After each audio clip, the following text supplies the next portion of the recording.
Good afternoon, and thank you for joining the Nest Center midweek briefing. My name is John Luff. We pick up where we left off last week to discuss the latest developments in the Trump administration's efforts to bring about a peace deal in Ukraine. And we're delighted to have as our guest today, Mark Galeotti.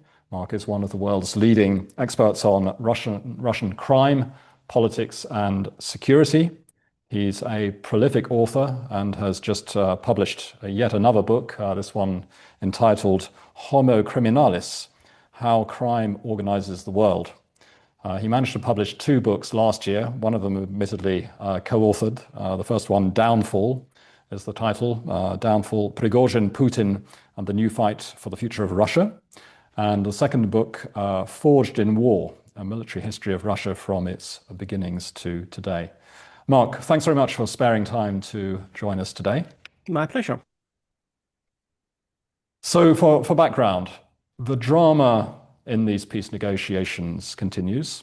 Messrs. Witkoff and Kushner spent 5 hours in the Kremlin on Tuesday after having been made to wait in sort of classic fashion when you go to see Putin. But I think predictably there was no breakthrough in these talks. Personally, I wasn't expecting one. That the Kremlin has received 4 documents from the US side in addition to the so-called 28-point plan. And we assume that one of those documents is the 19-point plan worked out with Ukraine on the basis of the original 28, but there seem to be, the theory is there are some other versions of 20 or maybe 21 points. And despite both sides, I think, valiantly trying to suggest there was progress and expressing their readiness to talk further, Russian sources are pointing to the fact that there really are very serious sticking points here, and possibly that it's not surprising what they are. Firstly, territories. Secondly, the size of the Ukrainian armed forces. And thirdly, the issue of recognition of the occupied territories. And we understand that Witkoff and Kushner are meeting today with Ukraine's chief negotiator, Rustem Umerov, the Secretary of the National Security and Defense Council. They're meeting in Florida. The Witkoff and Kushner didn't stop in Europe on their way back, which I think also suggests to me again that very limited progress was made. But for me, at least in summary, it feels as though over the last 2 weeks, the war has definitely entered a new phase with the US determined to try to end it, divisions deepening between Europe and the US, and gaps indeed opening up between some even EU countries, with the prospect of the US effectively sort of helping Putin to achieve an outcome that he can regard as victory, with scant regards, of course, for the interests of Ukraine and more broadly of European security. So there's really a quite fast-moving, complex backdrop here, which it will be good to get into. And of course, the other thing that I should mention is that we saw Putin before the start of these talks come straight out of this Russia Calls conference, and he made a really very threatening statement before he began the discussions with Witkoff and Kushner, warning the Europeans that effectively Russia is ready to go to war with them if Europe is going to go to war with Russia, which of course seems a very remote prospect. But I think the language that he used there was very strong. And I'm rather personally surprised that media commentators haven't picked up on what he said at the end of those remarks, that what we've been conducting so far in Ukraine, we've been, he used this word, we've been very careful, use this word, akuratnenko, in the way we've gone about the business in Ukraine. You can't really call it war. Whereas in the case of Europe, there might not be anybody to negotiate with at the end of it. I mean, that is a very stark threat that I've not heard him voice before. And he seemed, while he made those remarks, rather agitated. And I was just also rather nervous when you looked at the body language. So it was a rather sort of strange spectacle. But before we go to questions, can I just point out to our audience that we have a chat function. So please put your questions or comments there, and I will do my very best to respond. So, Mark, let's kick off. When the 28-point plan appeared, you were one of those who swam against the tide, if I can put it that way, and you said there are actually some good things in there. that can be built on. And I take it you weren't referring to those bits that the Russians had clearly drafted from the language. But 2 weeks or so on from that moment, where do you feel that we are? Do you think these talks are indeed progressing, that Putin has an incentive to seek a peace settlement? Or does he have a greater incentive, in fact, to just continue fighting and to pretend that he's going through a negotiating process? What do you think? I mean, look, it's always very difficult to try and think what Putin believes, but I think that we've seen in the past that this is not a man who makes tough decisions easily. This is a man who likes to feel he has lots and lots of options that he can then choose from as and when he needs to. And I think from his point of view, I think he's still willing to let this process run, not just because he doesn't want to be seen to be the problem from Trump's perspective, but also because it might get him the deal that he can indeed call a triumph.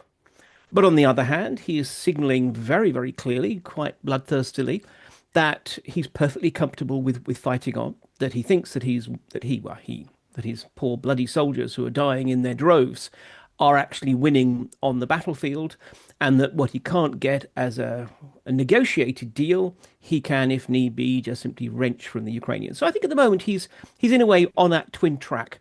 The key point is, and one of the reasons why I thought it was important to pick up on those 28 points and to work with it is really you only know for sure where I don't want to use the word red lines because nothing is a true red line, but we know where the real priorities are for Putin until you engage and test them.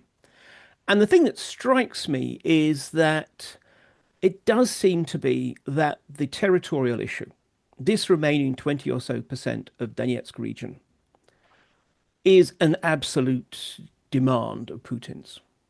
And likewise, I think of, I wouldn't say all, but pretty much of all of the various other points, it's probably the one that Volodymyr Zelensky is least willing and indeed able to actually deliver on.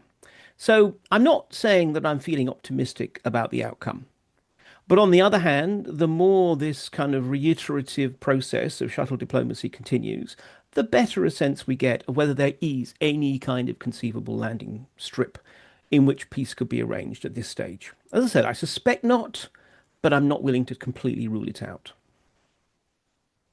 So from the Russian side, it does seem to me that Putin has a dilemma here because he wants to keep Trump engaged, and he has to show a degree of flexibility to keep Trump in the game, because he can't just carry on saying, oh, the Ukrainians and Europeans are the obstacle to peace.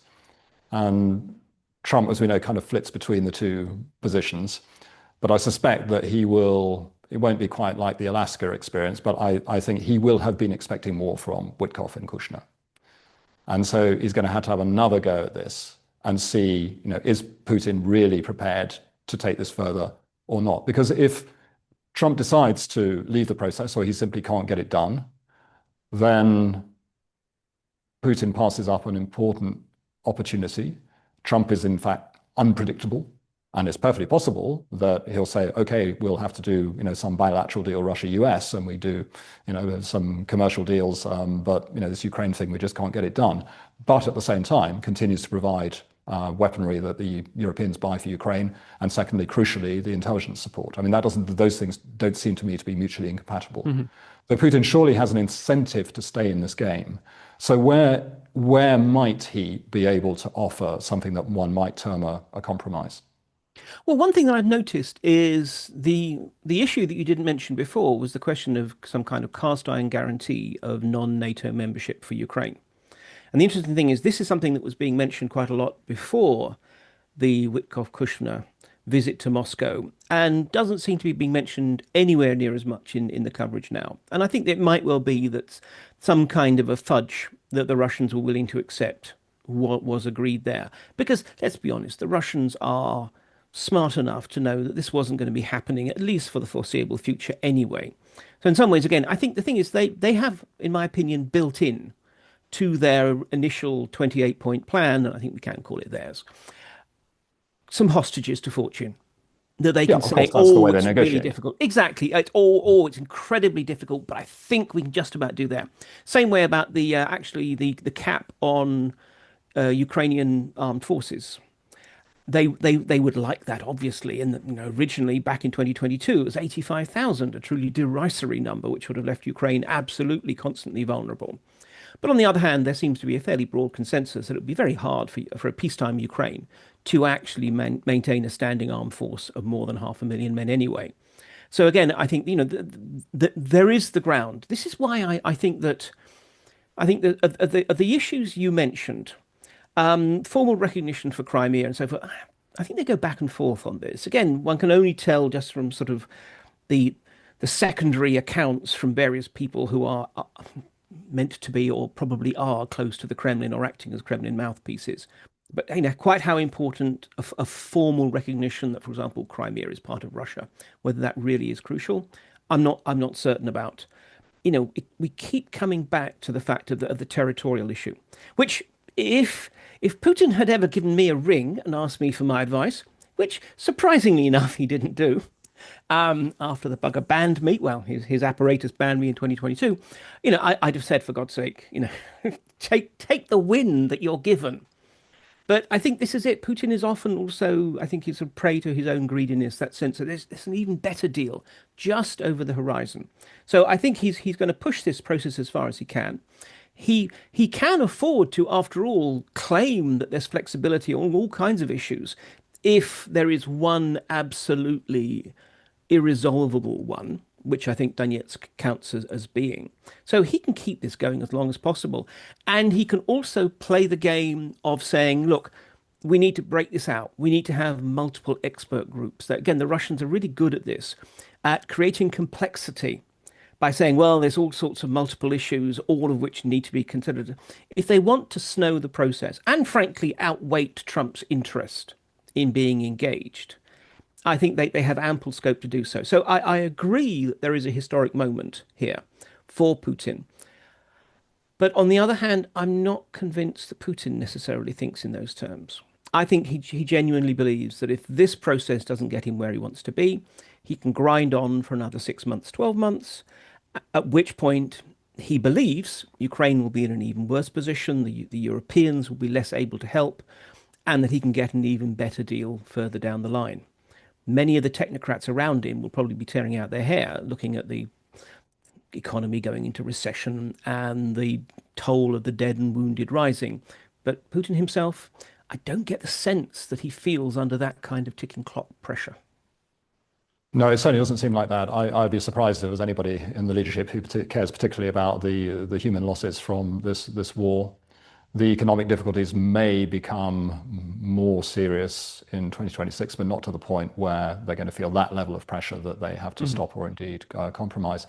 I actually didn't mention the NATO point earlier because I think it's basically settled that the Americans have signaled, yeah, we're definitely going to put a stop on NATO enlargement. So nobody's really even talking about that now. But I think the question of the size of the Ukrainian armed forces is an interesting one because you rightly refer to the 85,000 figure from the Istanbul drafts.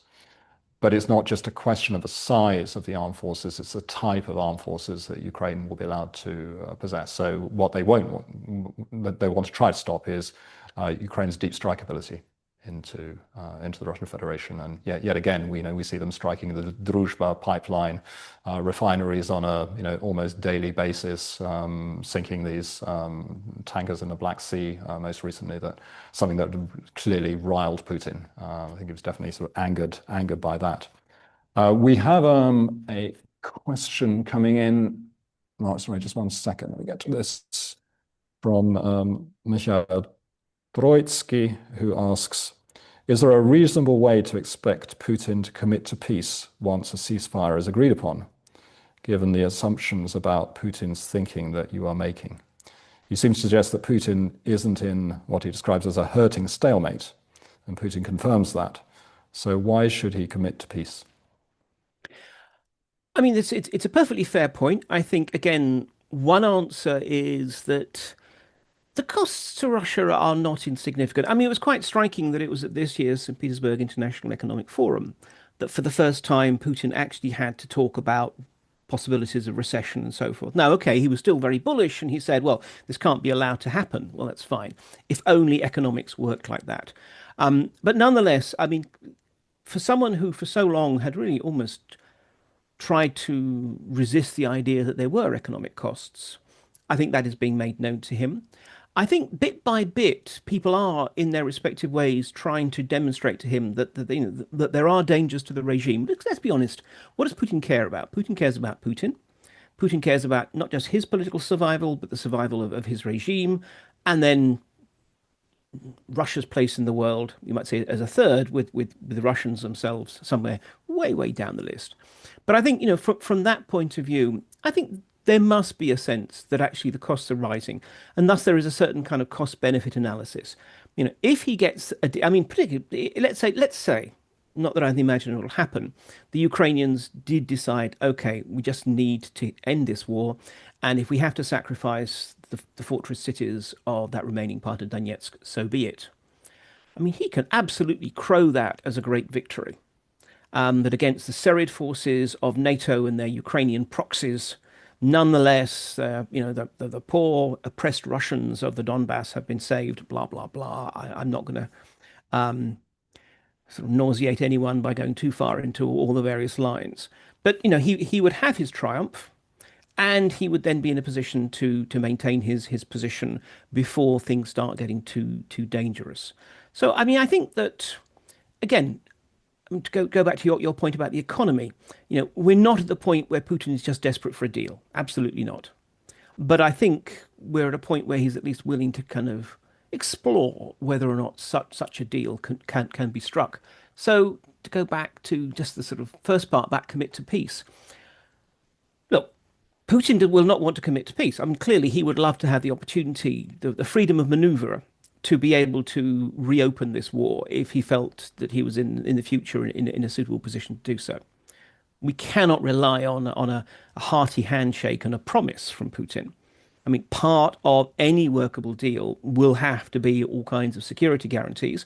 Security guarantees which are really more about, in my opinion, making sure that the Ukrainians can defend Ukraine rather than then having to believe that we will be deploying combat troops in their support, because it might happen, it might not, but I wouldn't imagine that the Ukrainians would necessarily want to gamble their entire future on that. But this is it. I mean, part of a deal have to be the security guarantees. It's not an additional bolt-on that then gets addressed later. Yeah, I agree with. I think this is the fundamental stumbling block in these negotiations. We have a comment here from Roland Freudenstein, who says, "I don't agree that the territorial issue is central. He believes that questions of sanctions relief, plus the frozen asset question, we'll get to that in a moment, the strength and type of Ukrainian armed forces and security guarantees, including foreign boots on the ground." Well, I think that's a fantasy personally. He thinks that these are just as important to Ukraine as well as to Russia. And I think Roland says correctly, if Zelensky signed away the Donbass tomorrow, and I think most of us think that's really impossible right now, while the other points remain unclear, he doesn't think that Putin could justify the enormous losses that Russia has suffered and will still suffer. I think that's broadly speaking correct. It's not just about one issue. Let's go on. We have a question from somebody called Moritz Geitmann, who says, "How important is the frozen assets issue for Putin? Is that real leverage for the Europeans or not?" I mean, I can't help but feel that the Russians have pretty much signed this away, that they don't imagine they're going to get it back. I think it's that they were thinking of it in some ways as having, in effect, prepaid reparations. There's never any question of the Russians actually paying reparations to the Ukrainians as such, because that would be a humiliation for Putin. It would mean he'd have to admit that he was the aggressor in an unjust war, which, of course, he's not going to do. So I think they had already sort of factored in, we're probably not going to get these resources back. But on the other hand, we can, without making too much of a fuss, allow that money or most of that money to be taken and spent on Ukraine as a way of sort of basically kind of zeroing out the account. Of course, there is also a political dimension. in that the Russians want to feel that they have the initiative rather than that something is forced upon them. So actually having the money taken and then spent on the Ukrainians might be what was going to happen anyway, but they would want it to be at their behest rather than Europeans. But I do feel that although there's a fair amount of quite performative anger at the idea of those assets not returning to Russian control, certainly the way that the economic technocrats speak to me sounds like they had realized that that's not coming home. Yeah, I share your view that I thought for a long time they've just sort of written this off. But of course, the frozen assets issue for them is quite advantageous at the moment because it's causing such, angst within the European Union and indeed divisions. And while I think it is conceivable the EU will finally get there in the coming weeks, and I think it's by April Ukraine starts to run out of money, so that there is a bit of a window for now. But it seems Belgium has clearly understandable concerns, and there should be a way of meeting those. So let's see if this latest audacious move, it seems, by the European Commission will actually function. But it's going to keep the EU preoccupied for probably several weeks, if not months. And that's all sort of quite helpful, it seems to me, from a Russian perspective, because we've seen the EU effectively, or Europe, marginalized over the last 2 weeks.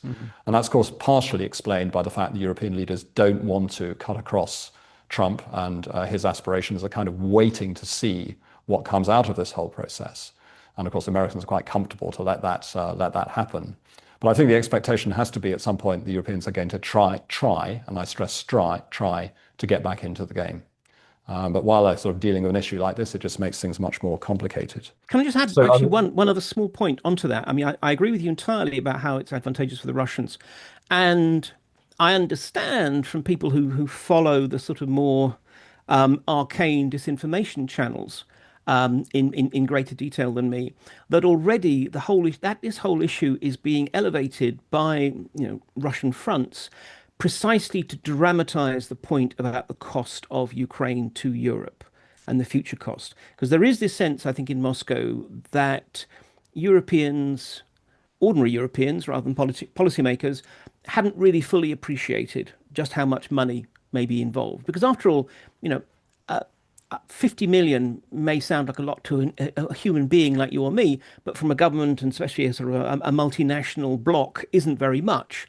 But actually throwing around these numbers, I think, is being used as a way of, again, trying to get Europeans a little bit less determined in their support for Ukraine. Yeah, for sure. And in that context, we have a question from Adam Bianco, I think it is. Sorry, my eyesight's not good enough here. Do you think the EU can and will support Ukraine without the US? So basically the question is, for how long could the EU support Ukraine? And how much longer can Ukraine fight for its survival? What's your sense there of what the Europeans can really do? I mean, this is where I can easily cop out and say, well, really, you need a specialist in European politics and economics rather than me. I do worry about this, insofar as the costs are accruing. Europe has also, after all, committed itself to a massive increase in armament spending, rightly so. Plus, of course, there is the intention for a massive amount of spending to try and modernize the sort of the economies of Europe so that it can compete more effectively on the global marketplace. And you have the rise of populist parties with rather different kind of priorities, ranging from everything from green energy to tax cuts, depending on where they fit on the political spectrum. In that context, given that European economies are not necessarily at their most buoyant at the moment, I do seriously worry. And I think the trouble is that what we might well see is the usual kind of fudge, whereby they try and do everything badly as a result. So they provide Ukraine with enough money that it costs Europe, but not enough money to actually really be able to support it as it needs. So, well, I mean, I do have my concerns. I would love to be proven wrong. And as I say, others may well know much more about the underlying politics and economics. But certainly, just from my own conversations, when one is talking off the record behind the scenes, and ideally with a beer or a glass of wine in front of them, to various people in European capitals and indeed in, within the EU structures, they tend to be a lot more downbeat than their public pronouncements. Yeah, I've certainly sensed a bit of that as well. And there's, I suppose, this feeling that suddenly Europe is aware that it may have to shoulder this burden in the full knowledge that politicians don't want to make this case to their societies yet.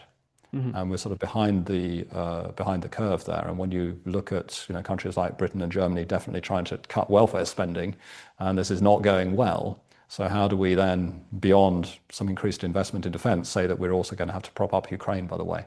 And that's all part of our actual national welfare, ultimately, because it's a question of our security. I don't think we're anywhere near making those arguments. Well, Mark, I want to turn to a sort of broader question that fascinates me, and I'd be interested in your view on this.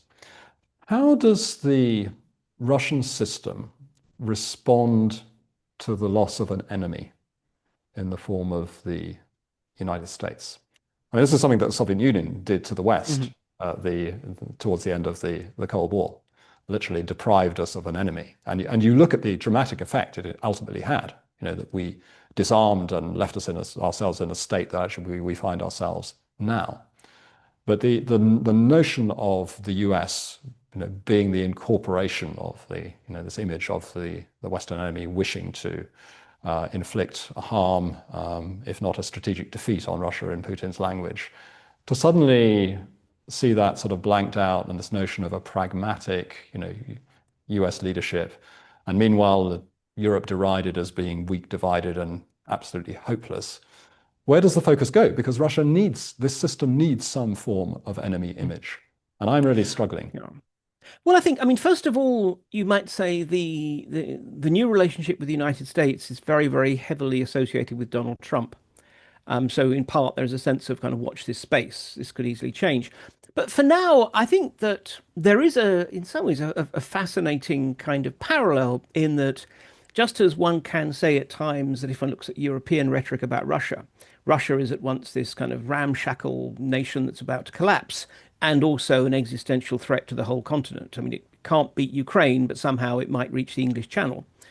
So too, I think the Kremlin is absolutely building up Europe, however degenerate and divided it may be, it is also clearly the new enemy. I mean, it is the Europeans who are always portrayed as the obstacles to peace in Ukraine. It is the Europeans who are presented as the true Russophobes.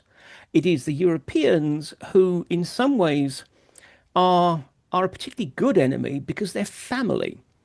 I mean, from the Russians' point of view, they are Europeans. They are in many ways the true Europeans. They have clung to proper traditional European values while the other Europe has kind of lost its way. And the fact that the other Europe continues to try and keep the Russians out and badmouth them and such like, therefore has a greater edge. You don't really care, quite frankly, if the Chinese said that, except for deeply pragmatic reasons. So I think that for the moment, at least, the Europeans make a perfectly adequate stopgap with the principle that the United States might well return to its role as the main enemy. And of course, in the long term, well, you've always got China as something to be thinking about in a post-Putin era. So although I think it would be psychologically very good for Russia not to have an enemy, I don't think we need to be worrying about it running out of enemies anytime soon. No, I suppose it's a question of having a credible enemy to keep the system mobilized. But let's go to another question. Tony Brenton asks, in short, how do you see Zelensky's options and potential actions going forward? Well, again, I'll insert the other caveat. I'm not a Ukraine politics specialist. And I know it sounds very prissy to be mentioning this, but in some ways, in a very small way, part of this war is precisely to make the point that Ukraine is not a subset of Russia. No, I mean, I think in some ways, I mean, I've been talking to people in Kyiv in recent days, ever since the sort of eruption of this latest corruption crisis. And then with the departure of Andriy Yermak, who really was Zelensky's strong right arm. And the consensus is that Zelensky is weakened by that. But on the other hand, what there's absolutely no consensus in is whether a weakened Zelensky is therefore less able to say no if Trump tries to impose some kind of especially ugly peace deal on him, or conversely, less able to say yes because he actually can't deliver. I mean, certainly the whole question, if even if he did want to surrender that bit of Donetsk, you know, there are many who say actually one can't say that the army would necessarily follow him and it will be the end of Zelensky. So, I mean, this is the big imponderable. It's about actually how political weakness plays out into sort of geostrategic terms. I mean, I think that we have this odd game of pass the parcel in that both Zelensky and Putin may well have very little faith in the peace process, but they don't want to be the one who is left looking as if they're the awkward one. So the Ukrainians will continue to work with the support of the Europeans to try and massage any peace plan into something that they can live with, which almost certainly will not be something that Putin feels he can live with. And so the process continues. And what that means is, in some ways, he does have a window of opportunity. I mean, at the moment, there is no real political opposition to Zelensky. It would be deeply unpatriotic to actually try and unseat him. No one wants to be that person, even though many people would like someone else to unseat him so that they could have their stab at the job. Not that it's a great job at this current moment in time. So, I mean, I think that really so much of it will play out on whether he's ultimately seen to have done a good job in handling this particular. It's both a peace process and a peace crisis from Ukraine's perspective. And I'd imagine that the poor bastard is probably just looking forward to the point where he can stand down when the war is over, because my God, no one had expected him to emerge as quite the same icon of Ukrainian statehood as he has. Oh, indeed, he will eventually be I think, a historical figure. There's Mhm. no question about that. But I thought he summarized it brilliantly when he said, we have this choice between preserving our dignity or losing a partner. And you could say that also applies to Europe in this case. But ultimately, it seems to me in answer to Tony's question that his actions, in fact, will be determined by the level of support that he feels that he can receive from the European allies. And in turn, how much pressure the US is going to put on him. Because my feeling is ultimately that many Ukrainians would in fact prefer to fight to preserve that piece of Donbass and possibly lose it, rather in fact to simply surrender it. But I But think from that's a Zelensky's point of view, yes, you're right with that sort of choice that he articulated. But I presume he doesn't want to have to make a choice at all. He will want to put off that decision point as far as possible, and in some ways hope that the Russians, as is entirely possible, overreach, blunder, and in a way remove that danger. so that he then simply has to carry on fighting because there's no alternative. Quite. Yeah, could be. Okay, Mark, we need to stop there because we slightly exceeded our time. I want to thank you very much for joining us today and sharing your thoughts. To our audience, thank you for being with us and hope to see you next week, same time, same place. Thank you very much. Thank you.